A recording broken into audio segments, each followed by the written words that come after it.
Hello, my name is David Callett. I'm a film historian, and for the next 94 minutes, I'll be your audio guide through the world of Nosferatu. The story I have to tell you is about an ancient thing, a relic of a musty and forgotten past long since gone, that has improbably survived into the modern world. This thing was a creation of the occult, nurtured by people who sought esoteric knowledge and power. The forces of civilization rallied to destroy it, but despite their combined best efforts, it escaped and survived in the darkness to spread its influence into other countries and other times. Now, by a curious coincidence, this happens also to be the on-screen story of Nosferatu, but that's just a lucky side effect. I'm not here to talk about the plot of this movie. I'm here to tell you the weird and unexpected story behind the scenes. Nosferatu, a Symphony of Horror, premiered in Berlin on March 4th, 1922. It was directed by Friedrich Wilhelm Murnau, one of the rare artists of cinema whose greatness was recognized during his lifetime. Murnau rose to the very heights of the film industry in Weimar, Germany, and then came to Hollywood as a celebrated international genius. There are few superlatives that haven't been said about Murnau, and fewer still that aren't completely deserved. Although Murnau was already an up-and-coming star in German silent cinema, with 9 films to his credit before he made Nosferatu, this is one of the earliest of his films to survive. Almost the entirety of Murnau's early career has been erased from history. And so when I say that Nosferatu's survival is improbable, to some extent this is what I'm talking about. It's been estimated that no more than half of all motion pictures made before 1950 survive. For silent films, that rate drops precipitously. The estimate is maybe 20% of feature films made in the 1920s exist in complete form. One of the major culprits in this tragedy is the film stock itself. Silent films were made using silver nitrate, which produced incomparably beautiful images, but was in essence an explosive. The irony is the explosive nature of silver nitrate has obscured its beauty. Most audiences know silent films as a flickery, scratchy, doopy-looking thing because they're used to watching safety copies of the originals. But on the rare occasions you can actually see something sourced directly from the silver nitrate, it absolutely shimmers with life.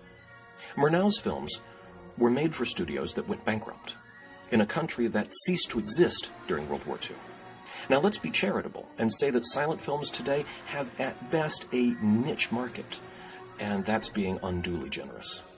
So on every front, technical, physical, commercial, historical, every conceivable force in the world was aligned to hinder or prevent the survival of Murnau's films to the present day. But here this is, indomitable. It's a cause for celebration, for unrestrained joy.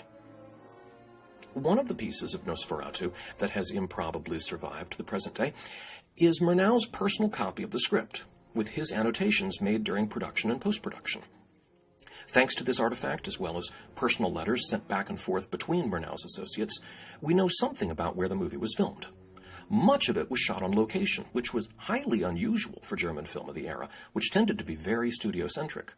But in the summer of 1921, Murnau and his team filmed in places like Lübeck and the Baltic port of Rostock.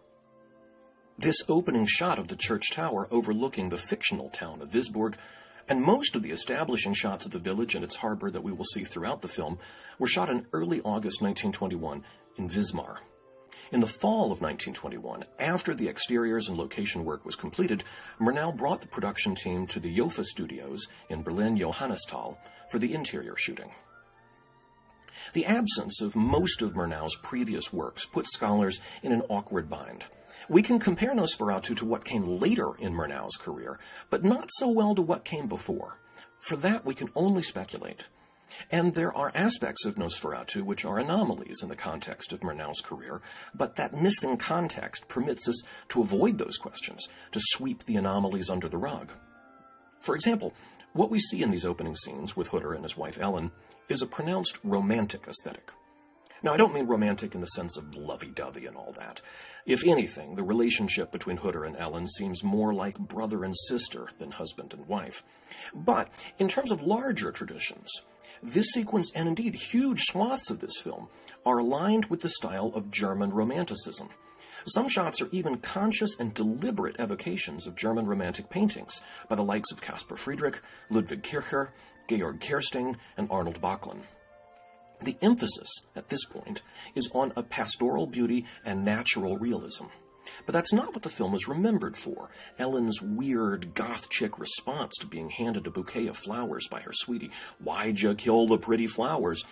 sets an uneasy tone right away. Death hangs over this girl. It's the first hint that this movie will turn to expressionist visions too.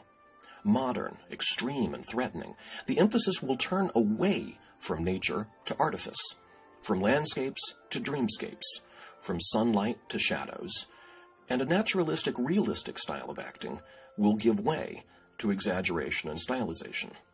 And the thing is that both Romanticism and Expressionism dealt with the unnatural, but with radically different styles. And in the second half of the story, the Expressionist imagery attacks the Romantic imagery. That's part of Murnau's genius here, and crucially part of the film's enduring power and appeal. Murnau owns both of these styles and combines them in unexpected and evocative ways. This sequence at Knock's real estate concern starts to introduce the Expressionist touches, thanks in part to the contributions of Alban Grau. Grau designed the sets at Yofa Studios. He also designed the costumes and drew up the promotional artwork. We can admire his witty little touches, the too-high stool, the shelves piled with paper, and this bizarre letter full of cryptic symbols. These are actually real codes, borrowed from various cryptographic schemes of different esoteric societies, and we'll be returning to Grau's esoteric connections in due course. Knock is definitely an unsettling boss. I mean, can you imagine working for this guy? He must pay really well. The actor inside the bald cap and mouthful of fake teeth is Alexander Granach. Granach went on to play numerous other roles in German cinema before fleeing the Nazis to relocate in Hollywood, where he earned a living as a minor supporting player in major movies like Alfred Hitchcock's Foreign Correspondent, Fritz Lang's Hangmen Also Die, Ernst Lubitsch's Ninotchka. Notably, Granach's best gigs in Hollywood came working for other German émigrés. His employee Hutter is played by Gustav von Wagenheim, who came from a family of actors. Both his mother and father were performers. Gustav had been trained by the legendary Max Reinhardt and made his first movie appearance in 1914. He worked with the greats, Murnau, of course, Fritz Lang, too. As an outspoken communist, von Wagenheim also fled the Nazis in 1933 to sequester himself in the Soviet Union for the duration of the war. He returned afterwards to East Berlin, where he became the director of the Deutsche Schauspielhaus. Both von Wagenheim and Granach were reunited the following year, along with other members of the Nosferatu production team, for the film Warning Shadows.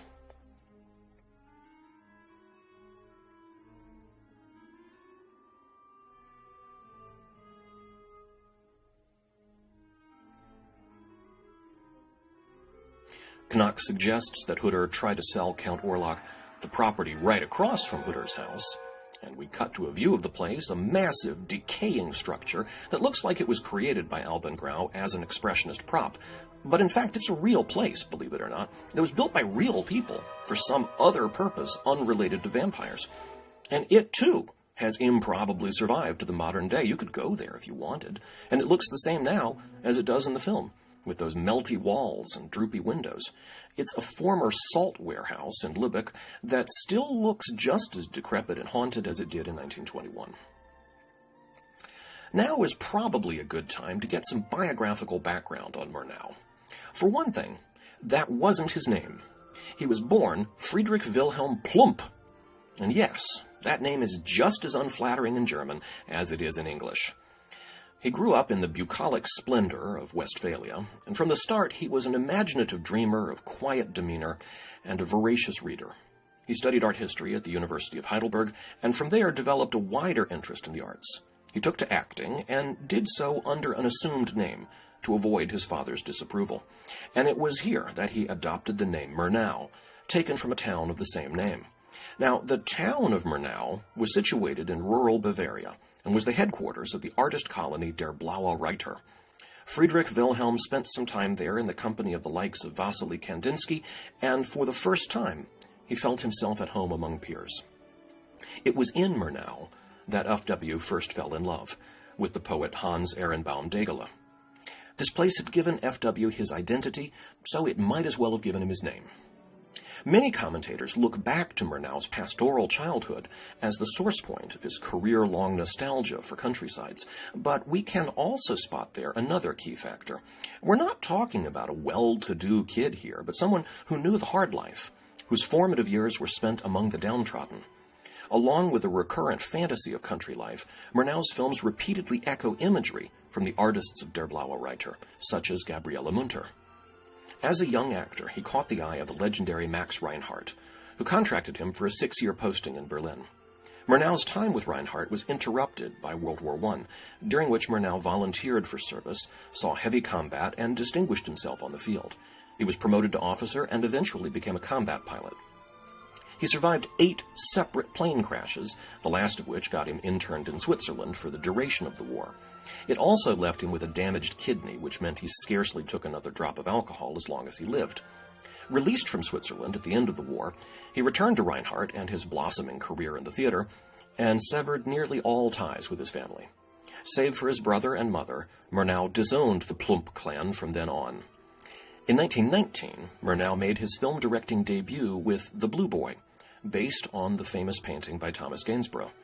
To inaugurate one's movie career with a movie based on, of all things, a painting, speaks volumes about Murnau's aesthetic priorities.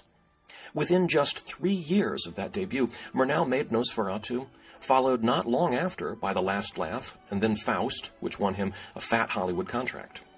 In 1926, Murnau moved to America and made Sunrise, one of the first motion pictures ever awarded an Oscar.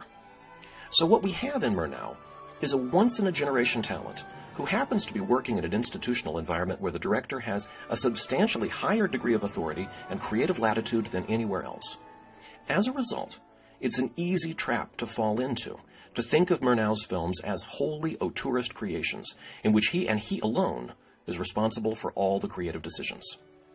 But thinking about Nosferatu in those terms does a disservice to this film and leads us down some false trails.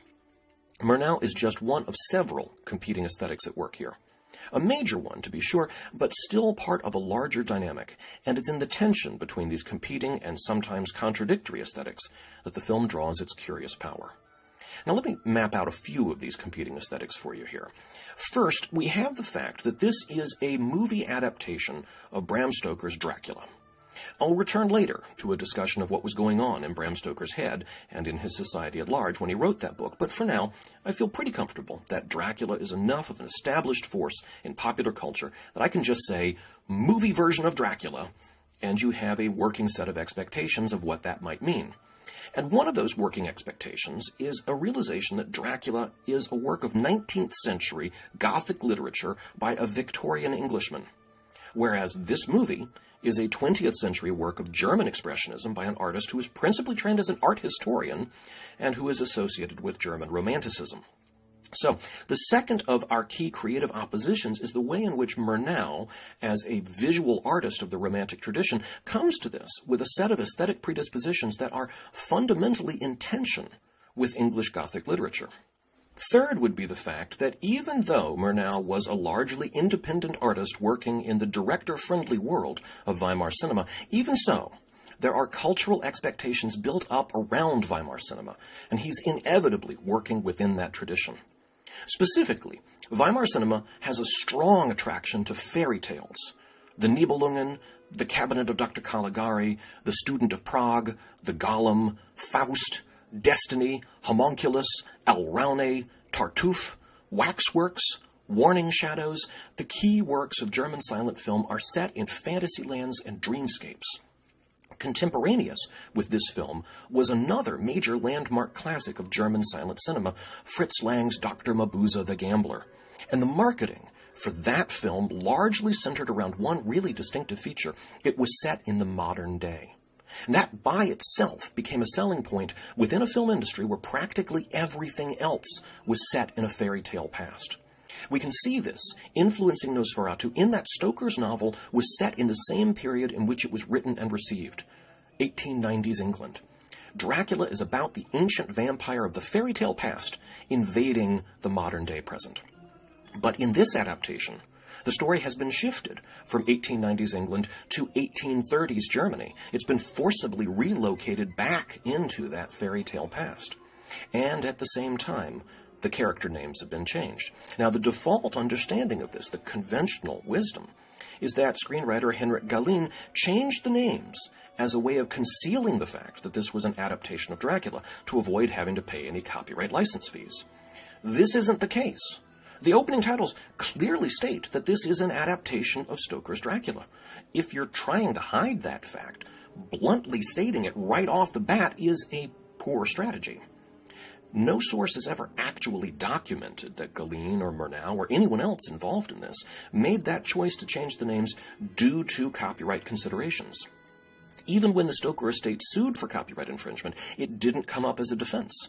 Instead, what we can see is that the decision to move the story to the time of the Brothers Grimm is a way of situating the film squarely in the comfort zone of audience expectations. This is a low-budget film made by Germans for German audiences, first and foremost. Setting it in Germany with German-named characters makes the story more tangible and immediate to German-speaking viewers. Now, in tracing these creative oppositions, I've been moving from the specific to the general. So we started with the literary source text. Then we had its adaptation by a particular visual artist. And then we talked about how he was working within a given cultural context. As our fourth set of creative forces informing the choices behind this film, the overall German film industry operated as an evolutionary development out of the German theater. An absolutely astounding number of German directors and actors came from the orbit of Max Reinhardt, the legendary manager of the Deutsches Theater and founder of Germany's most influential acting school. It is almost impossible to overstate the significance of Max Reinhardt as a creative force in German cinema. In no other film industry in the world will you find the entire industry so singularly indebted to the creative vision of one individual. He popularized theatrical lighting techniques that would be ported over intact into the world of film. The low-key chiaroscuro lighting that characterizes German silent film was essentially his creation. As competition from other theaters and movies encroached on his dominance of the Berlin art scene, he continued to produce important and popular plays until he left Nazi Germany in the 1930s to start over on Broadway, where he was once again a force to reckon with. He even started directing films in Hollywood. The list of luminaries who got their start with him is humbling in its scope. F.W. Murnau, Ernst Lubitsch, Otto Preminger, Paul Wegener, Paul Lenny, William Dieterle, Edgar Ulmer, as well as great German film actors such as Nosferatu's stars, Gustav von Wagenheim and Max Schreck, as well as Alfred Abel, Gustav Fröhlich, Pola Negri, Konrad Veidt, Theodor Loos, Emil Jannings, and that's just listing the German greats who trained under him. If you want to include Hollywood, then we'd be talking about Marlene Dietrich, Hedy Lamarr, and Clint Eastwood. But let's keep the focus on 1920s Germany for now, and note that not only did Murnau and his two stars both come directly from Reinhardt's leadership, but their peers and contemporaries did too. Reinhardt's influence spread across the totality of German cinema. On any given film, there would almost certainly be one, if not multiple, Reinhardt protégés, and those rare productions not linked directly to him were being made in a culture where Reinhardt's creative vision had become the normative one. Even apart from Reinhardt's influence, German cinema acted as if it was the theater. Movies premiered with massive opening night galas attended by VIPs. Up on the screen, techniques like iris effects were used to mimic theatrical lighting effects common on the stage, while in the theater, a live orchestra performed the score. The music we're listening to now was commissioned especially for this film by composer Hans Erdmann and was performed live by an actual orchestra. This was an event, and it wasn't unique to this little low-budget vampire movie having a full orchestra play the accompanying music by an established composer. That was the norm. That's what going to the movies in Berlin was like. And for the audience in the theater, they received printed programs like you'd get at a play, fully illustrated program notes to accompany the performance. Now, what we have in this sequence is a terrific opportunity to see the competing aesthetic forces at work. We have Stoker's source novel, which opens more or less with this set of incidents. The real estate agent arrives in the Carpathians to conduct business with the Count. The locals are full of superstitious fears and try to warn him off his mission, and as his confidence wavers, the Count shows up in his carriage to whisk him off to his castle. Then we have the initial set of filmmakers seeking to adapt this into a motion picture. Screenwriter Henrik Galeen has taken these events from Stoker's book and embellished them nicely with additions like the peasants abandoning Hutter in the mountains and the overtly supernatural flourish with which Orlok comes to greet him. And then you've got Murnau, alternately enticed by the natural splendor of the Carpathian setting, while also keen to indulge the opportunity for cinematic effects, resulting in one of the most famous and celebrated parts of Nosferatu. It's a riot of special effects techniques. Galeen appears to have been the one to imagine the ghostly, sped-up motion of Orlok's carriage through the woods of Vratna, and he describes the effect in the screenplay. Something comes racing up, as if moved by a hidden force and moving jerkily. Stops dead. Hutter likewise. A black carriage. No wheels? 2 black horses, their legs are invisible, covered by a black funereal cloth. Their eyes are like pointed stars, puffs of steam from their open mouths revealing white teeth. The coachman is wrapped up in black cloth, his face pale as death. His eyes are staring at Hutter. Raising his whip, he makes an inviting, almost commanding gesture.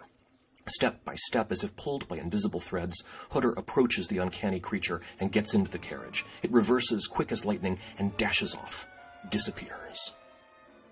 This was accomplished by having cinematographer Fritz Arno Wagner hand-cranking the camera at the wrong speed to cause a jittery, unnatural sense of motion. However, Murnau was the one who scribbled into the margins of his copy of the script that the coach would race at top speed through a white forest. To achieve this effect, they had to drape the vehicle, the horses, and Orlok in white cloth so that when the negative image was used, the background forest stayed in negative, but the carriage more or less looked unchanged. Fritz Arno Wagner had started as a newsreel cameraman for Pathé, and for all that he is associated with fantastic imagery thanks to the reputation of films like this, he was more concerned with pictorial realism. After World War II, he returned to documentary and newsreel photography, but would remain best remembered for his work here. In 1999, American cinematographers selected Nosferatu as one of the 50 best-shot films of the first half-century of film. Orlok's castle at this point is being played by Castle Pókzamok in Dolny Kuban. When we first glimpsed it from afar, jutting out from the mountainside, that was Castle Oravsky Zamok in Slovakia, which was built onto a hollowed-out rocky outcropping near the Orava River. And in a few minutes, we'll transition to interior scenes at Jofa Studios. There's another effect that I need to comment on, though, the color tinting. Now, this was a commonly used technique throughout the silent era, especially so in German silent film, as a way of adding visual interest to black and white images. Not only that, but there were conventions about which colors meant what. Yellow signaled exteriors, pink was used for dawn or dusk, red for firelight, and then there was blue. Film stocks in the 1920s weren't sensitive enough to be used at night, so scenes that were set at night had to be filmed in the day, but of course they'd look like daytime. So the use of blue washes was a widely accepted visual shorthand to signal to the viewer this is a night scene. Another convention that was routine to German audiences of the 1920s, but which strikes modern viewers as odd, are the clearly demarked act breaks. They aren't related in any way to the reel changes, and serve no real storytelling purpose. They could be removed without damaging the flow of the film, and indeed, when shown abroad, Nosferatu and other German films usually did clip out the act break title cards. But German audiences expected them, because plays were broken into acts, and movies were a variation on plays. Albin Grau's credit on Nosferatu is for costumes and sets, and he's often referred to as the designer. But as we shall see, that's a gross misrepresentation. Another unhelpful description of Grau is when film historians mention Albin Grau, they almost invariably try to sum him up with a single phrase, ardent spiritualist. I can't count how many times I've seen Albin Grau called an ardent spiritualist, as if that explained anything, much less explained everything. All right, so let's unpack this and see what we find. Throughout Europe, in the late 19th century and early 20th century, there were a number of spiritualist movements, each with their own unique flavor. But the guiding principle underlying all of these esoteric groups was the belief that there is substantially more to existence than rationalist scientific worldviews account for, but which conventional religions misunderstand and distort. There is a deep, secret knowledge that can render the ordinary physical world mysterious and strange, and at the same time make supernatural phenomena understandable. This is the basis of spiritualism, and the different brand names of occultism, such as Theosophy, Rosicrucianism, Kabbalism, and so on, carve out different competing versions of this secret knowledge. Around 1920, in Berlin, there was an antiquarian bookseller with a special interest in the occult.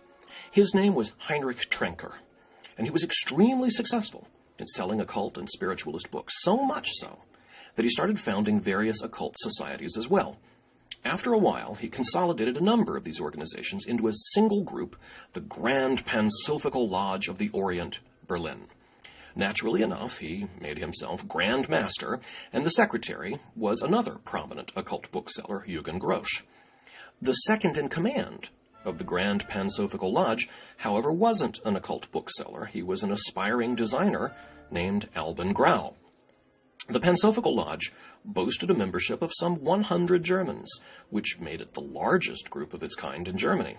The group distinguished itself from other occult orders by obliging its members to undertake esoteric studies, which makes sense when you remember this was an organization run by booksellers. As members completed their required readings, they progressed through the 9 degrees of the order. This was a typical hierarchy of such groups, 9 levels through which the members could advance, but the highest level, the 10th degree, was a rare honor reserved only for the top leaders. Now, meanwhile, in addition to his involvement with the Grand Pansophical Lodge, Heinrich Trenker had a little extra something going on the side. He was recruited by the Order of the Knights of Templar of the East, also known as OTO, in May 1921. OTO named Trenker the Grand Master of Germany and awarded him the coveted status of the 10th degree. That prestige was only granted to one individual per country. For each region, there could only be one 10th degree Grand Master. So Trenker was it for Germany. His counterpart, the 10th degree Grand Master of OTO for the UK, was the infamous Aleister Crowley, the self-anointed wickedest man in the world. At the time, Crowley's works had yet to be translated into German, so Albin Grau probably knew Crowley only by reputation. Grau was a senior member of one occult order involving Trenker, and Crowley was a senior member of a different occult order involving Trenker. But their paths were destined to meet. Meanwhile, Grau had ambitions of his own. As we've seen, the leading figures in the Grand Pansophical Lodge tended to be authors and booksellers, established representatives of the old media order. But Grau saw the power of cinema, and his interest in the graphic arts predated his interest in the occult. He'd studied at the Leipzig Academy of Art, and after World War I took jobs as a commercial artist until he got his foot in the door of the German film industry assisting with design work. And so it came to pass that Albin Grau decided to put his money where his mouth was, and he founded a movie company with the assistance of businessman Enrico Diekmann and some fellow Pansophical Lodge brothers whose names unfortunately have not been recorded, but we do know that he capitalized his new startup with 20,000 marks. Grau christened this company Prana Film, after the occultist journal Prana, a publication of Theosophical thinking. Since most other sources you'll encounter regarding the origins of Nosferatu will tell you that Prana Film is named for the Buddhist term prana, for the breath of life, I suppose that I ought to mention that here, but it's at a one-step remove. He named it after the magazine. Immediately, Grau and his partners in Prana Film started coming up with ambitious and weird projects rooted in occult themes and other sundry oddities, things like Dreams of Hell and Devil of the Swamp. And we can only guess at what these might have been like because they never made it past the what-if stage. But as we can see, Grau did launch a movie. In the publication Bühne and Film from 1921, intended to promote the impending release of Nosferatu, Grau said that this film was inspired by an experience that he'd had back in 1916 during World War I. He'd been stationed at the Russian front and had found himself in Serbia with the grunt duty of delousing a village to halt the spread of typhus. While attending to this duty, to help alleviate the boredom, one of Grau's fellow soldiers started talking about vampires. Like you do. Well, this apparently provoked one of the old peasants who was getting shaved, and this gnarled old Serbian had a story of his own to tell. Back when he was in Romania, where they call the undead Nosferatu, his father died in a logging accident. He was buried without Christian rites. And what do you know? 4 weeks after he was put in the unconsecrated ground, the village was hit by an unexplained plague. And the villagers claimed that they had seen the dead man walking, that he'd been spotted with each of the victims before they died. The villagers decided to dig up his grave, and when they did, they found, oh, the coffin was empty. So they put the lid back and waited until the following day, and then when they opened it a second time, they found the old man inside. His body had hardly decomposed. He looked freshly buried. That and his teeth were strangely elongated and protruding from his mouth. So they drove a stake into his heart, at which point he gasped. The Serbian peasant telling this story then produced an official document attesting that the Romanian authorities had staked and burned this body. Much of that is certainly outright bullshit. It's a story told to sell movie tickets. Grau spent more on promoting Nosferatu than he spent to make it. The soldier isn't named, nor is the Serbian peasant, and none of the many places are identified with any specificity. There's no way to verify any of this story, which includes such bizarre plot points as a Romanian peasant who now lives in Serbia, but still carries with him at all times this official document stating his father was staked as a vampire. I mean, if my dad was staked as a vampire, I'm not sure I'd be eager to tell anyone, much less make sure I had proof on me, even when I was having my head shaved to get rid of lice.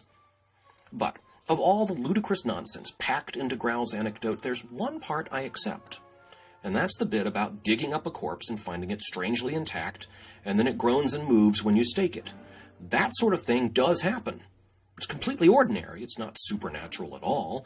But it's spooky enough that when uneducated people witness it, things like vampire myths get created. Of course a body you buried isn't as decomposed as you expect it to be. Where'd you get your expectations from? By watching bodies decompose, right? So a body left out where you can see it is going to get feasted on by bacteria and insects and whatnot and fall apart fast. The whole point of burying it is to insulate it from all those elements. Sealed in a box deep under the ground, there are fewer forces acting on it. It still decomposes, but the insides go first, decaying into gas, which cause the body to bloat and force residual bodily fluids like blood to the surface, where they leak out of the mouth. If you drive a stake into a body in this condition, it's like popping a balloon. All the gas comes rushing out, causing the body to move and make noise. Nevertheless, it's folk stories like this that kept vampire legends alive, and for occultists like Grau, who believed that mystical phenomena revealed the inadequacy of prosaic scientific materialism as a worldview, vampire myths were a rallying cry, a point around which to gather and announce, the world is stranger than you think. Many occult societies placed Dracula high on their lists of key texts. It was a crossover event, a work of occultist ideas that broke into the mainstream. Some editions of Dracula were published with illustrations inspired by tarot cards, and the artist responsible for the Waite-Smith tarot deck, Pamela Coleman Smith, illustrated Stoker's last novel, Lair of the White Worm. There's a persistent rumor that Stoker was himself an occultist and was a member of the Hermetic Order of the Golden Dawn. I won't call it an unfounded rumor because of the fact that many of Stoker's contemporaries and associates were members of that order, and he attended a meeting or two, but the Hermetic Order of the Golden Dawn has reportedly refuted that Stoker was ever a formal member. In any event, Grau decided that a screen adaptation of Dracula was to be his company Prana Films' debut, and he turned to Henrik Galeen to write the screenplay. Galeen is a significant figure in German silent cinema. He wrote, directed, and starred in the 1915 version of The Golem, about a creature made of clay that's brought to life through magic. He wrote Waxworks in 1924, The Student of Prague in 1926, and Alraune in 1928. All of them landmarks of German fantasy and horror cinema. Galeen was a former journalist, and like Murnau, he was a veteran of the Max Reinhardt Theater Company. In the 1930s, he fled the Nazis by relocating in England as a movie producer, and made his way to the U.S. in 1933. He, too, was an occultist belonging to the Rosicrucian Society. Now, Grau also selected the director.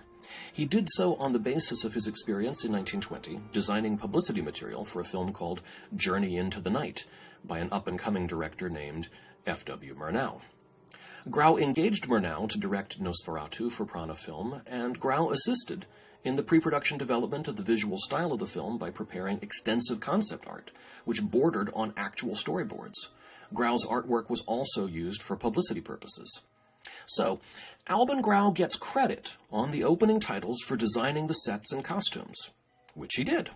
But he founded the production company, initiated the project, co-financed it, commissioned the screenwriter and director, and was responsible for designing the appearance of the title vampire as well as other key visual motifs commonly attributed to Murnau. Journalists on the set described Grau and Murnau working in tight collaboration on the staging of scenes. In contemporary parlance, we'd have to call Grau the producer. That's the job he performed. As Nosferatu wrapped production, Grau's attention was sucked out of the world of fantastic cinema and into the crazy power plays of occultists. It started when Aleister Crowley seized control of OTO and revamped it to promote his own self-invented religion. Crowley wanted Trenker's endorsement. Trenker led the largest occult organization in Germany, and his endorsement would carry a lot of weight. The problem was, Trenker wasn't really sure what he was supposed to be endorsing. None of Crowley's writings had yet been translated into German. So, Crowley made his way east to meet the Pansophical Lodge and negotiate the future. Their meeting was called the Vida Conference, but you could also just call it chaos. Actually getting a chance to meet Crowley in person tended to start fights. Crowley demanded absolute fealty from Trenker, and in turn Trenker tried to get Crowley deported. Albin Grau thought Trenker's behavior towards Crowley was ungentlemanly and inexcusable. Grau didn't side with Crowley, but he thought Trenker was in the wrong, and he asked him to resign. And that was it. When Grau broke from Trenker, the Pansophical Lodge ceased to exist. Trenker and his loyalists reformed as the Fraternitas Saturni. And even though Grau had been so publicly disloyal to Trenker, his esteem as a great occultist thinker was so high, the Fraternitas Saturni actually asked him to join them as their leader. But Grau said no. He'd had his fill of the occult scene and walked away. Legend has it that Grau was sent to a concentration camp and died in Buchenwald during World War II. That is a myth. The man who set Nosferatu in motion was as indestructible as his creation, and he lived until 1971. Even wilder myths have been told about the star of Nosferatu, Max Schreck. The fact that his name translates as Max Terror certainly helped people wrongly conclude his name was a pseudonym. And if it was a pseudonym, what did he have to hide? One story held that Max Schreck never appeared on set out of his vampire makeup, or that nobody on the crew even knew the guy's name, or that Max Schreck was actually an escaped convict who took the job in Nosferatu to hide from the law. And it was a short step from there to the silly but strangely persistent notion that Schreck was an actual vampire. It was true that during production, Murnau asked the locals in Dolny Kuban to help out with a shot. He wanted their assistance loading the prop coffins onto a barge to be taken upriver against the current. Won't that just look fantastic? And the locals took one look at Max Schreck in his Ratman makeup, and then looked at the enormous pile of coffins that Murnau wanted shifted, and they said, no, we won't be doing that. The fact is, Maximilian Schreck was an actor, plain and simple. He was yet another of the countless protégés of Max Reinhardt. He did a few plays with Bertolt Brecht, and even made a slapstick comedy with Brecht in 1923, Mysteries of the Barbershop, along with Karl Valentin, one of Germany's few genuine contributions to the world of slapstick comedy. He's just a guy.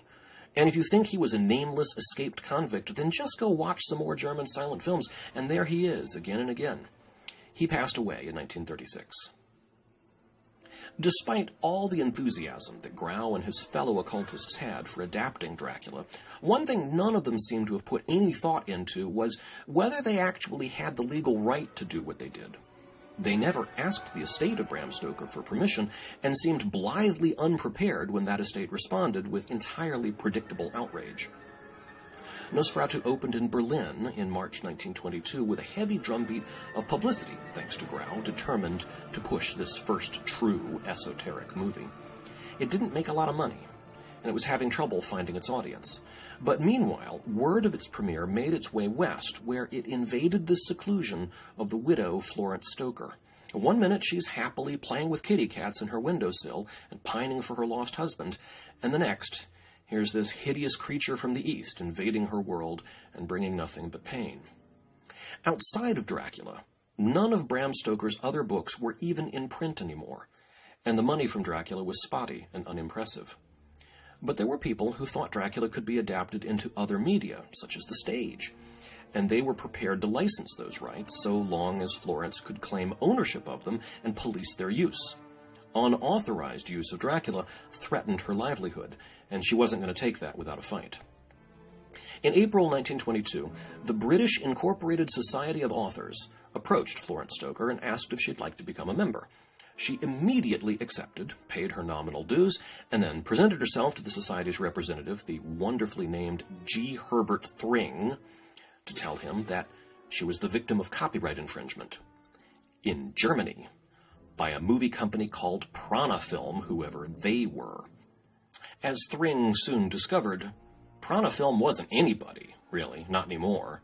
Like the death ship floating into Visburg Harbor bringing only pestilence, the release of Nosferatu into theaters was no more profitable than unleashing a horde of plague rats. The company was in bankruptcy, and the subject of punishing PR for their failure to pay their bills. Thring could tell this was a dog of a case. Motion picture copyright law was still in its infancy, and case law wasn't clearly established, certainly not for cross-border disputes of this sort. To have the opposing party be a bankrupt entity didn't help, and it irked him, as well as the rest of the Society, that Florence had only joined the Society when she was already in trouble, and now expected extraordinary international legal efforts on her behalf, at the expense of members who duly paid their fees for years and years and never asked for anything. But saying no to Florence Stoker wasn't easy. She was a force of nature. Like Ellen in the movie, Florence Stoker was an indomitable sort of woman. Even when she was down, she was winning. So Thring acquiesced and agreed to ask the Society's German lawyer, Dr. Wronker Flathoff of Berlin, to make a formal complaint at Prana Film and see what happened.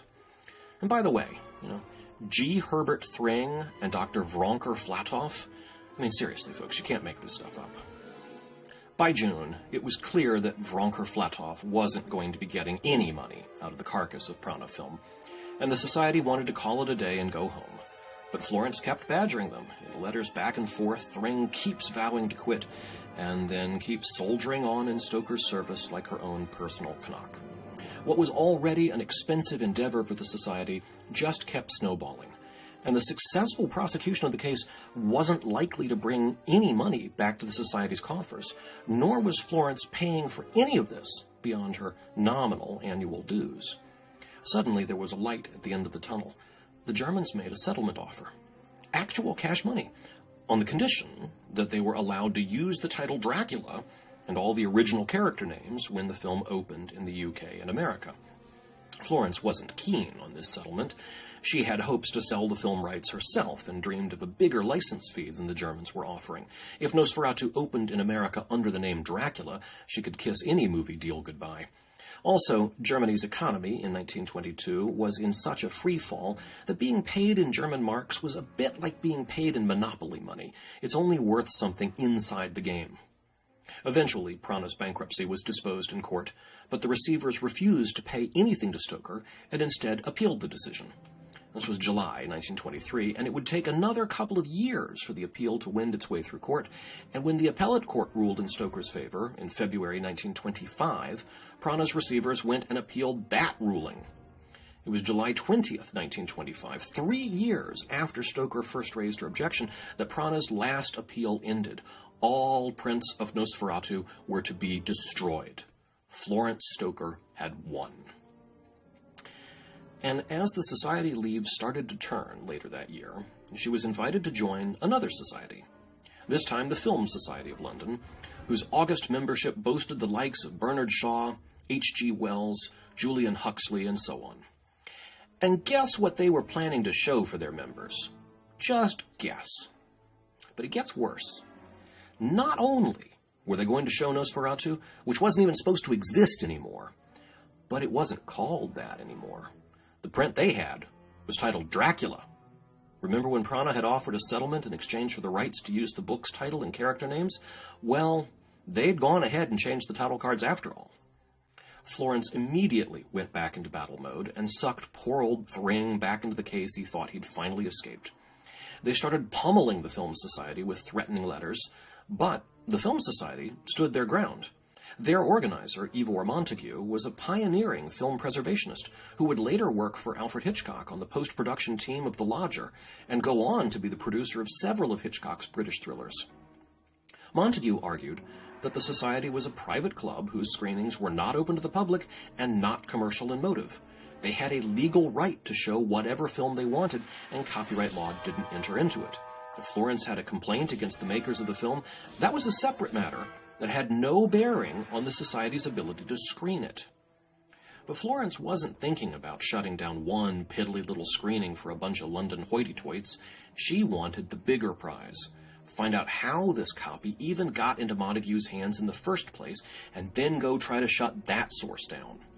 Well, it turned out that Montagu had gotten it for free from a company called Sargent's Trust Limited, which was apparently desperate to unload the print because they had been unable to clear the censorship board. Which is a funny irony in that Stoker was trying to prevent the screening of a movie that had already been banned. In any event, the so-called Sargent's Trust Limited appeared to be a shell company, and its sole unnamed representative had now gone missing. And if that doesn't sound like Renfield working to infiltrate Dracula into London society, I don't know what does. And that was that. Florence Stoker had taken the makers of Nosferatu to court multiple times, and won in every single instance. She had court orders mandating the destruction of the film. The law was on her side, but the thing kept slipping through the cracks. Nosferatu had already been sold abroad to multiple countries, which would mean that in order to suppress the film, you'd effectively have to pursue legal action in each of those countries separately. In Germany, you could go after the named creators of the film, but to go after the film anywhere else, you'd be chasing shadows. Ephemeral, fly-by-night companies like Sargent's Trust and their ilk, seeded randomly around the world. It was a hopeless battle. For the scenes of Ellen looking forlornly out to sea, Murnau consciously modeled the compositions on works by Caspar David Friedrich. Other scenes in the film were inspired by paintings as well. Ludwig Kircher's The Red Tower and Halle provided the basis for the opening shot of the church tower. Georg Kersting's The Elegant Reader provided the basis for the scene of Ellen's first sleepwalking experience. Arnold Böcklin's Isle of the Dead inspired the shot of Orlok crossing the river to his salt warehouse mansion. And the image of Orlok drinking Ellen's blood in the climax of the film is based on Johann Heinrich Fuseli's painting The Nightmare. The actress playing the girl Annie isn't an actress at all. Her name was Ruth Landshoff, and Murnau spotted her one day and thought she looked just like a figure out of a painting by romantic artist Friedrich Kaulbach. And since his goal was to make the Wisburg scenes as romantic as possible, this girl seemed perfect.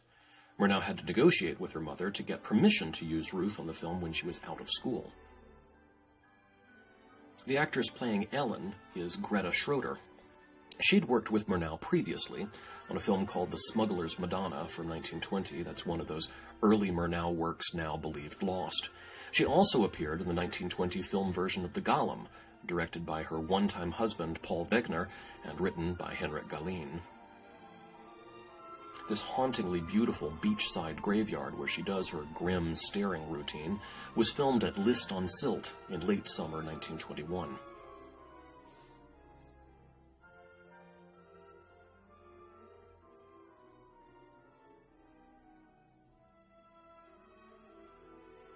There are 110 text inserts throughout this film.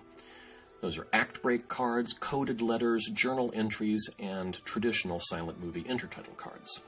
It's a pace of over 1 per minute, which is fairly high and out of sync with what you might expect. In one of his earlier films, Schloss Vogelud, also known as The Haunted Castle, one of the first things F.W. Murnau did on the project was to reduce the number of intertitles by half. Famously, Murnau made The Last Laugh with practically no intertitles at all, save for one lone outlier in the final act. There's another German silent classic that got away with using absolutely no intertitles whatsoever, and that was Alban Grau's Warning Shadows. So, if both Murnau and Grau were inclined to dial back on the use of intertitles, why so many here? Why is so much of the running time of the film given over to them? Well, the simple answer is that this is an adaptation of a book, and it's not just any book, but a book that was itself presented as a collection of letters and documents. The story of Dracula is not told by any single narrator, but rather emerges out of the separately told experiences of multiple narrators as the story switches back and forth between their discrete points of view. It's been noted that Nosferatu is also presented as a collection of documents, but generally the effect is different. The journal entries are not identified as coming from different points of view. It is, however, in the visualization of the film that we get a collage of disparate narrative perspectives. This sequence in particular is a brilliant use of montage to smash different parts of the story together and create anxiety out of their juxtapositions. As a cinema artist, Murnau is mostly thought of in terms of pictorial artistry, his sense of compositions, his evocation of great paintings, his use of the fluid camera. Murnau's use of montage is not written about quite as much, unfortunately. Now, there are three things that editing can do for you. One is the simple, prosaic task of splicing together different takes because you can't fit 94 minutes of film into the camera in one go. Now that HD video has taken over celluloid film, you could, in theory, have a 94-minute-long film made out of a single take, but that would be an anomaly, because there are much more interesting things montage can do, such as establish rhythm. The film has suddenly picked up pace substantially. The journey from the Carpathian Mountains back to Visborg probably takes weeks at least, but it's presented here as a breathless chase, and the tension mounts palpably. Montage also creates meaning out of the juxtapositioning of different images. Ellen waiting by the sea for her lost love. Something coming by sea, but it's the vampire and his rats. Hutter is sick, trying to return to Ellen. Plague. In the juxtapositions, we're getting secret knowledge, information that's being conveyed without being stated explicitly. A sickness is coming, but is its carrier the vampire or Hutter? Ellen's love is coming, but is it the vampire or Hutter? The montage is creating ambiguities.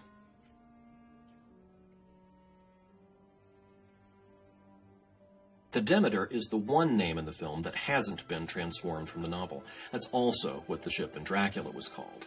The name is a reference to Greek mythology, Demeter being the goddess of the fertility of the earth. The irony here is that the earth in question on this ship is fertile only with disease. Murnau was an avid outdoorsman. I mean, that much should be evident from a man who named himself after a camping ground. While filming in the High Tatras, he enjoyed hiking and mountain climbing with the crew. It was already rare for a German film crew to go traipsing around such places, instead of mocking up elaborate outdoorsy stages inside the studio. But Murnau was not interested in having a model ship float around some indoor tank. He took the crew out on a real schooner on the real sea, and there he discovered he absolutely loved yachting. Murnau went on a yachting trip with Walter Spies shortly thereafter. Spies was the one who then introduced Murnau to composer Hans Erdmann, the musical director of the Jena Theater from 1919 to 1920, who later wrote several motion picture scores, including the music for Fritz Lang's 1932 classic, The Testament of Dr. Mabuse. Erdmann published the Nosferatu score under the title Fantastisch Romantisch, which was presented in two arrangements, one for a full orchestra and one for a smaller group. It was comprised of 10 pieces, which were called idyllic, lyrical, ghostly, stormy, destroyed, strange, grotesque, unchained, and distraught. It's almost like Erdmann was trying to write blurbs for the trailer. The interiors of the ship were not filmed on location. These are Grau's sets at the Yofa Studios. Murnau's films are often remarked on for his use of depth of field, low canted angles, and diagonal shapes bisecting the screen. He's got that stuff going on in spades here. The cinematography is boxing these desperate characters in. They're trapped, and the staging makes visual what is true narratively. Suddenly night falls, or should I say blue falls, and the fertility of this earth reveals itself. The vampire intrudes into the frame via a special effect. This is something else for which Murnau is known, violating the integrity of the frame and violating spatial continuity. And what could violate the integrity of the frame more but for a character to enter the frame space without moving and without a cut? Double exposure effects of the same kind had been used to create images of ghosts in the 1920 film The Phantom Carriage by director Victor Sjöström. Murnau was very impressed by that film and keen to port those touches over to his own work.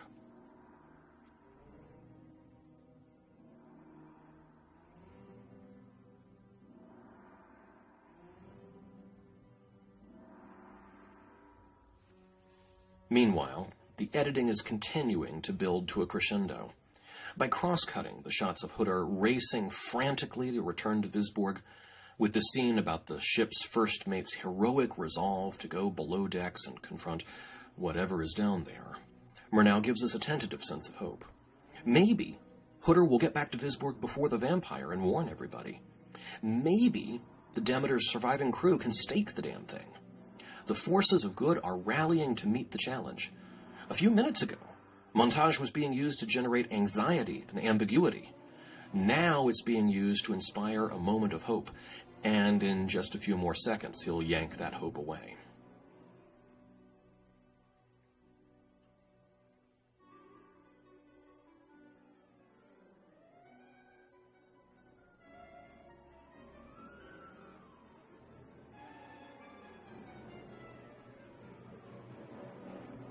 Nosferatu. That is such a wonderfully evocative word.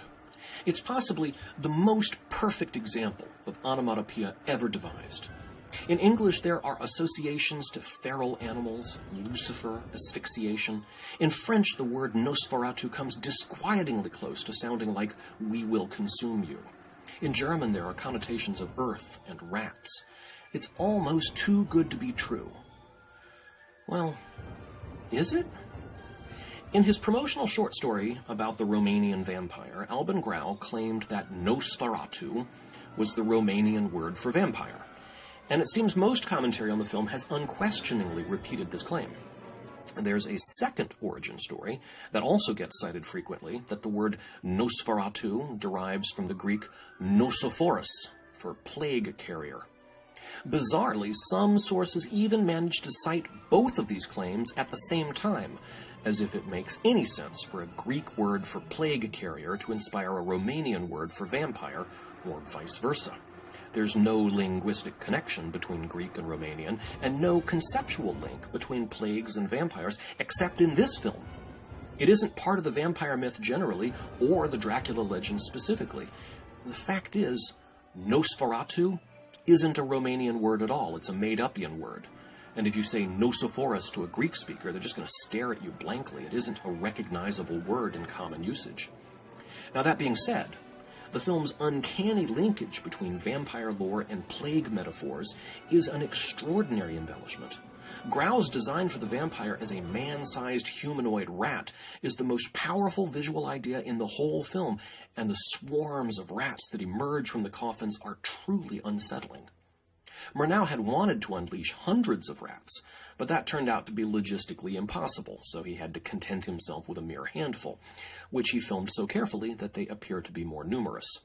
When Werner Herzog directed the 1979 remake of Nosferatu, he did have access to hundreds of rats, but the effect was no more memorable.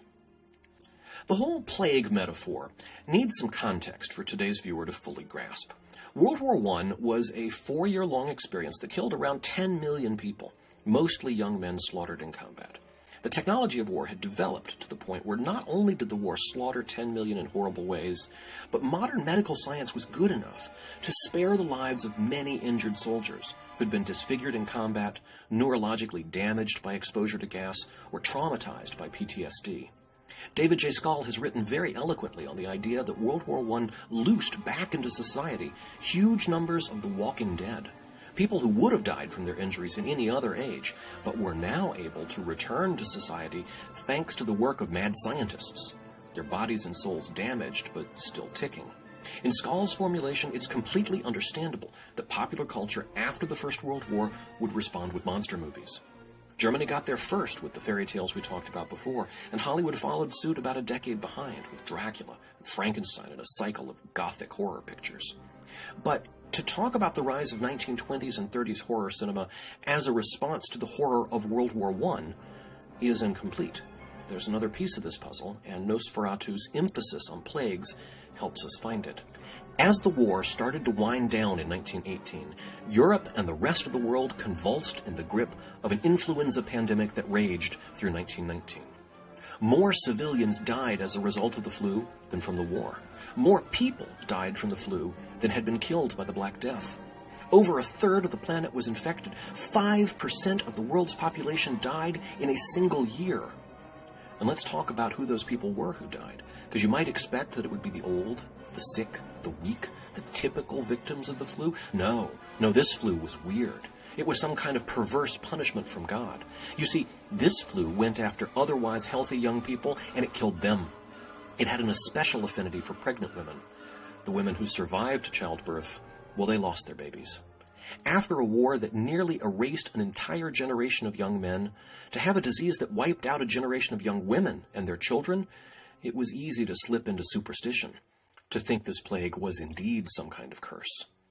And perhaps the most dangerous disease vector back in the 19-teens came from inadequate health standards in foreign lands that could let infected crews or cargo enter otherwise healthy ports. That this practical fact abutted existing paranoia about immigration only led to greater suspicion of what sort of dangers might roll into town on the next boat. These are the thoughts rolling around the minds of viewers in 1922 as they watched the Demeter glide into port, one of the most haunting images in a film ripe with haunting images. The flu killed suddenly. Many people died within hours of realizing they were sick. A few managed to make it a few days between onset of symptoms and death. And during the pandemic, the bodies of the dead had to be steam shoveled into mass graves because there were too many of them, and the gravediggers too sick to keep up. And what was that folk story about what happens when you bury the dead improperly? Nosferatu is a vampire movie that's really about the flu. It borrows the structure of Bram Stoker's book and some outlandish imagery to disguise a story that deals with the most apocalyptic real-world event in the audience's living experience. And the thing is, such a story had to be disguised because the censors wouldn't have let it out any other way. Fear of what news of the plague would do to wartime morale inspired strict censorship. So the facts of what was happening in places like Germany and France and the US went unreported at the time. Since Spain wasn't a participant in the war, what little news coverage of the flu there was happened to cover the flu in Spain, leading to a distorted impression that the problem was somehow stronger or more localized in Spain, and hence the colloquialism, the Spanish flu.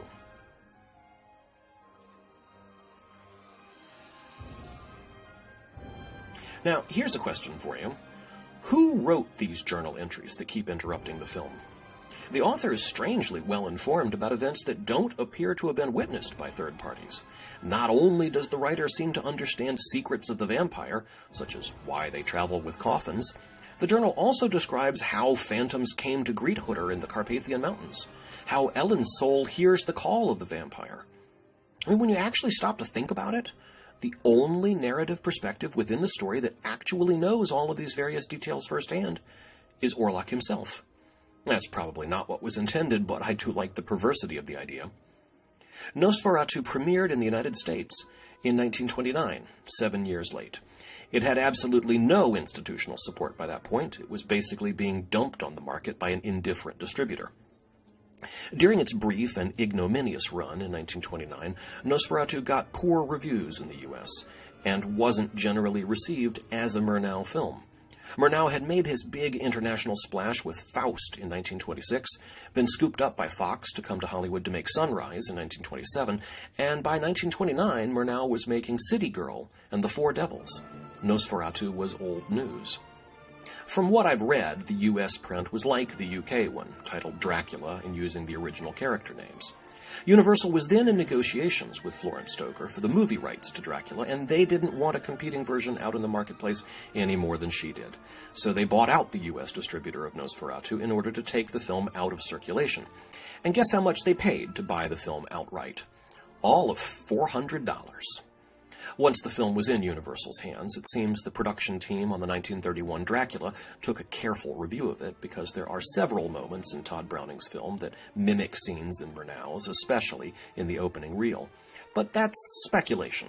What we know for certain is that Universal cut Nosferatu up to splice bits into the comedy short Boo, in a way not wholly dissimilar to the way the makers of SpongeBob SquarePants spliced bits of Nosferatu into a kids' cartoon in the 2002 episode The Graveyard Shift. For a German silent film that was supposed to have been suppressed and destroyed, Nosferatu has had a broad and impressive reach. Back in 1922, German critics fell over themselves to gush with praise. Der Film called it a masterstroke, Lichtbildbühne called it a masterpiece, Bella Balash said the film, quote, conveyed glacial drafts of air from the beyond, which I guess that's praise. Meanwhile, over in Paris, composer Aaron Copland saw Nosferatu when it opened there. At the time, he was on the hunt for material for a ballet he was composing with Nadia Boulanger. Copland was energized by what he saw on screen and started adapting Nosferatu into his ballet, which he initially called La Necromancienne, and then decided to call Grog.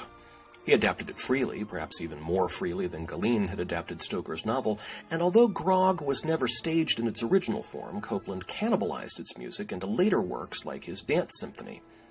Jack Kerouac wrote an essay on Nosferatu in 1960, which amounted to basically a recap of the film's plot told in Kerouac's inimitable style. In 1979, Tobe Hooper's adaptation of Stephen King's Salem's Lot realized its vampires as basically cousins of Max Schreck's Nosferatu, with bald heads and rat teeth. Also, in 1979, German filmmaker Werner Herzog mounted a remake of Nosferatu, starring Klaus Kinski as the vampire. Kinski later reprised his role in a 1988 sequel, Vampire in Venice. Tim Burton named one of his villains in Batman Returns after Max Schreck, and in 2000, the film Shadow of the Vampire was a fictionalized retelling of the making of Nosferatu that took as its premise the absurd myth that Max Schreck was an actual vampire. But of all the homages to Nosferatu over the years, one of the most puzzling was the 1929 feature The 12th Hour, A Night of Horrors, attributed to Dr. Valdemar Roget.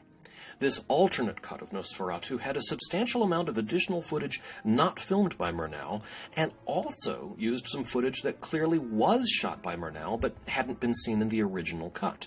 The receivers of Prana Films' decrepit assets had been keen to squeeze as much value as possible out of what they had, and so they ignored the edict to destroy all Nosferatu-related footage. Instead, they sold it to a company called Deutsche Film Production, who reassembled it with newly shot material featuring actor Hans Behal and reorganized scenes so as to provide a happy ending where Ellen and Hutter survive the vampire's attack and live happily ever after. The authorities are tentatively exploring the Death Ship and piecing together its mysteries. Here's a deserted vessel that floated into port containing only rats. From the fragmentary evidence at hand and the increasingly upsetting entries in the ship's log, they deduce what has happened and are terrified by the realization. We in the audience already know what has transpired, but even so, we can feel the second-hand tension in a sequence so carefully crafted. The same approach, where the characters explore the ruins of a previous catastrophe as a way of discovering what sort of predicament they find themselves, would be used in later films like John Carpenter's The Thing, Ishiro Honda's Matango, Ridley Scott's Alien, and so on. Murnau's use of that structure here benefits from being embedded late in the film, with the audience already clued in. Not only do we get the vicarious thrill of watching these officials gradually realize they're on a plague ship, but the suspense is amplified because we know they are wasting precious time. While they dodder about here, Nosferatu has all that much more time to get established in the salt warehouse next to the Hutters and start marking his victims. Except, it almost doesn't matter. These officials are so useless, they never do anything helpful anyway. They can't be said to be wasting time if they aren't going to take any action no matter what. Professor Bulwer is played by Austrian character actor John Gotthard. He was, as you probably guessed, a Max Reinhardt protege who worked at the Deutsches Theater as both an actor and a director. He was also brother-in-law to Henrik Galeen, and so naturally ended up making several movies with Galeen.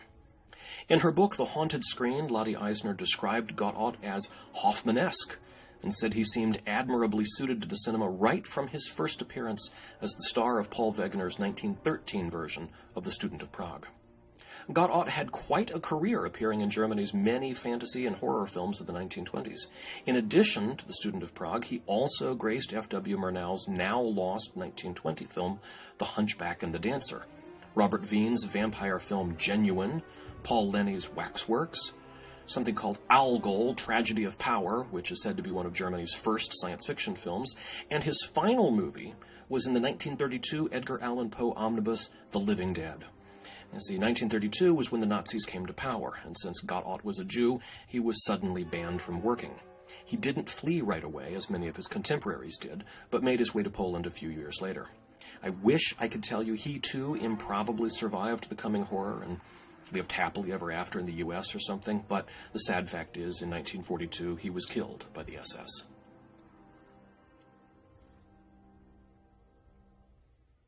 Harsh, angular shadows cutting like teeth into a twisted path that wends into infinity, every line of perspective pointing to a tiny figure trying to warn the world.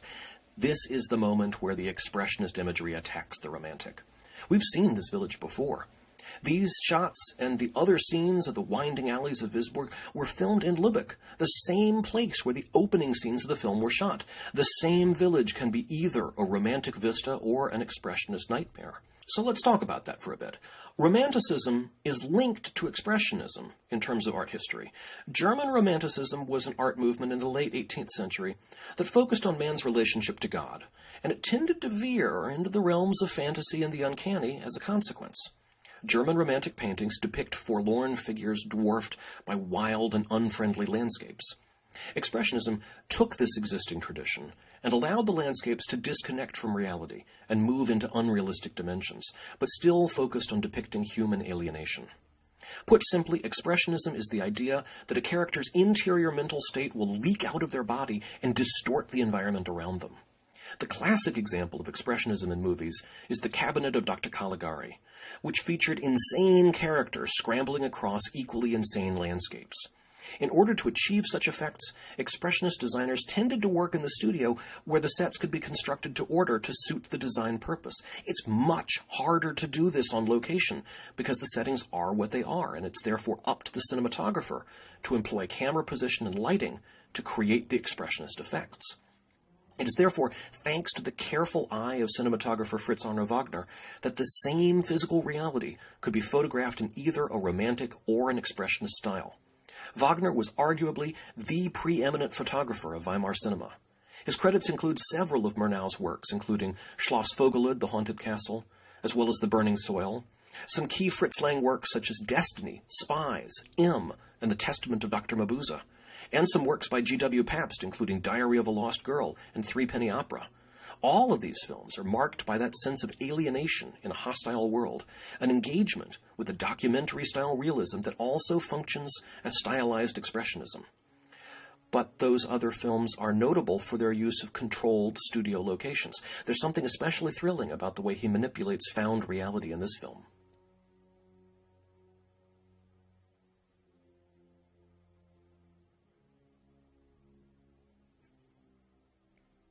As I already mentioned, the relationship between Hutter and Ellen isn't depicted in a very intimate fashion. It's a weirdly chaste relationship. The finale of the film strongly implies that Ellen is a woman without sin, that is to say, a virgin, which is an atypical condition for a happily married woman. And there are plenty of theories as to why the filmmakers set up the story this way. For example, we could point our accusing fingers at Alban Grau. His follow-up film, Warning Shadows, is a horror story specifically about the nightmare of female sexuality. The attitude behind Warning Shadows would be consistent with the idea that a good girl would have to be a virgin and that her acquiescence to sex would bring nothing but ruin to all involved. But it's hard to say how much of that aspect of Warning Shadows should be pinned on Grau as opposed to screenwriters Rudolf Scheiner or Arthur Robeson. Perhaps more conspicuously, we can look at F.W. Murnau. Throughout Murnau's films, he repeatedly returns to the motif of a heterosexual couple threatened by a predatory intruder. This motif informs early works like Journey into the Night, to mid-period classics Tartuffe and Faust, to his American films Sunrise, City Girl, and his final work, Taboo. Even if we don't exclusively credit Murnau with inserting this theme into Nosferatu, we can see how its presence here would appeal to him. But there is another creative force involved in this movie who may be relevant in terms of understanding why this story is about two men, one weak and ineffectual, one otherworldly and dangerous, in competition for an aloof, cold, and sexless woman. Phrased in those words, what we've just done is describe the personal life of Bram Stoker. In Stoker's case, the aloof, cold, and sexless woman was Florence Balcombe. We've already encountered her steely resolve in another context, but back in the prime of her youth, no less a luminary than Georges du Maurier called her one of the three most beautiful women in the world. She was also courted by Oscar Wilde, but she ended up marrying Bram Stoker in 1878. As David J. Schall pithily noted, Florence caught the fancy of the creators of Svengali, Dorian Gray, and Dracula, which I think tells you a lot about the sort of woman Florence was. Now, this was Victorian England, as absurdly anti-sex a society as has ever lived. It's a wonder the Victorians didn't just go extinct from failure to procreate. But even by Victorian standards, Florence was cold. After giving birth to their son Noel, Florence essentially cut Bram off from her bed, and then she was a cold and distant mother to Noel. The national humor magazine Punch made fun of her with a cartoon depicting her and Noel in which she chastises him, "Little boys should be seen and not heard," to which he replies, "Yes, mother, but you never look at me." Now, that cartoon was published in 1886. That's 11 years before Dracula was published.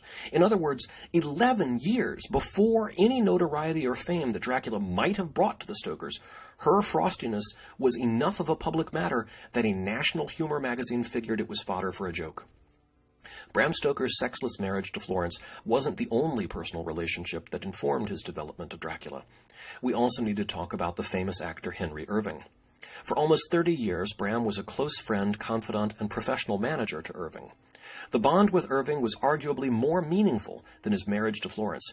Bram skipped out on his honeymoon to attend to Irving's business, and wrote letters to Irving saying things like, "Soul had looked into soul. From that hour began a friendship as profound, as close as can be between two men."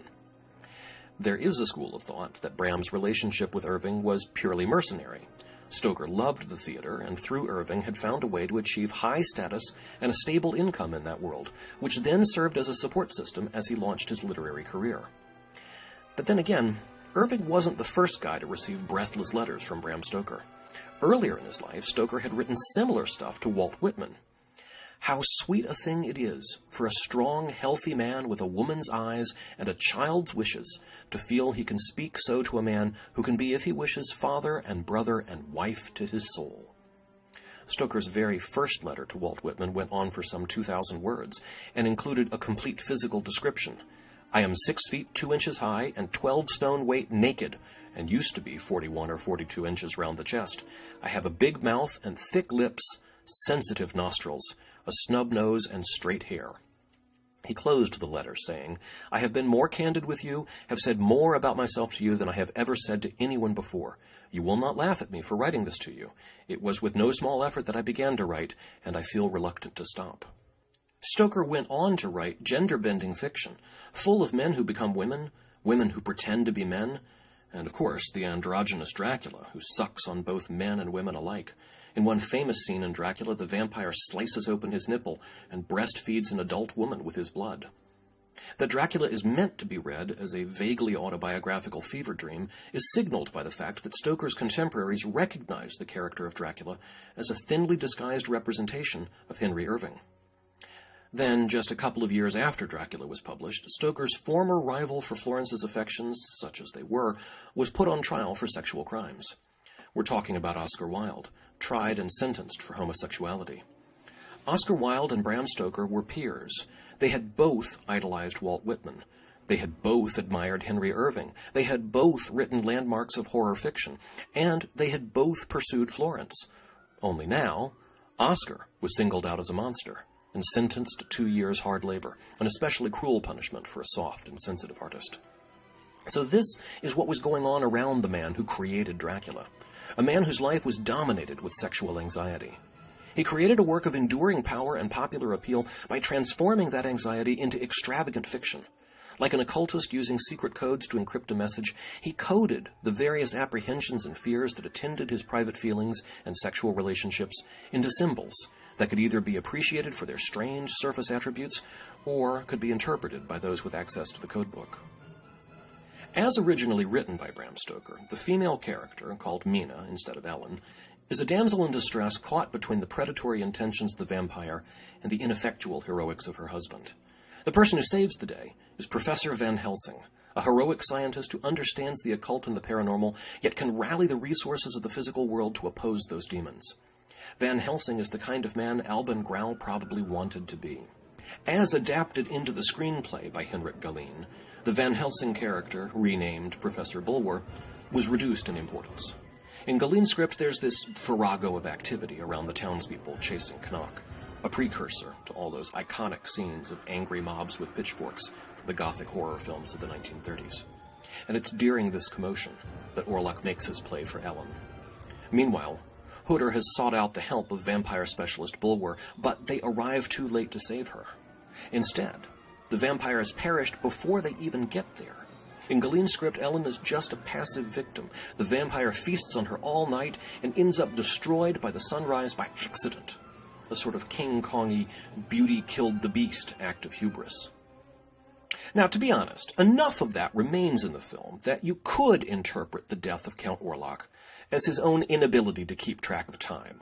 The vampire dies because he fails to wear a watch. But most viewers, and myself included, have seen Ellen's death as an act of deliberate self-sacrifice.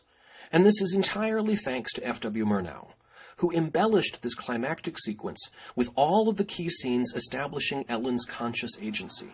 She senses Orlok's presence. She sends Hutter out to see Bulwer as a ruse to get him out of the house. She opens the shutters and attracts Orlok's attention.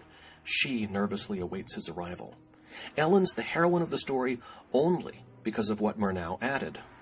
From the moment Orlok's eyes locked on Ellen's pretty neck and he decided to buy the house across from her, this story has been about the three of them. All the other Visborgians who die are just collateral damage in the story about these three people. If anything, you could say that Bram Stoker's the one who got it wrong by inserting Van Helsing into the mix. But it's my contention that Stoker's own Victorian-addled sexual confusion probably made it hard for him to comfortably identify who any of these characters could resolve their conflict alone. So he invents this figure of authority who can come in and say, there, everything's going to be okay. These strange problems aren't your fault, and you can't be expected to solve this on your own.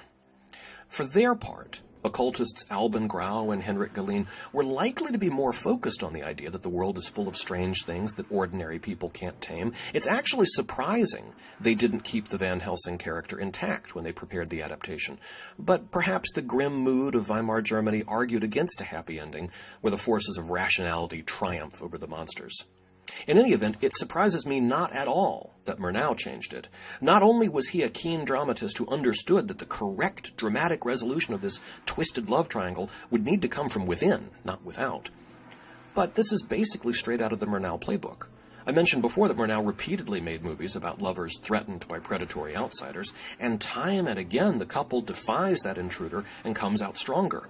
See Journey into the Night, Tartuffe, Sunrise, City Girl, Taboo. Remember at the top of the film, the opening title card said that this movie would explore the onset and sudden end of this plague? Well, the flu pandemic of 1918 also stopped suddenly, and in fact, no one's entirely sure why it stopped. One theory holds that the flu bug eventually mutated into a less lethal strain all on its own. Another theory suggests that doctors just got better at diagnosing, isolating, and treating the flu and managed to keep it at bay. There's no single consensus answer.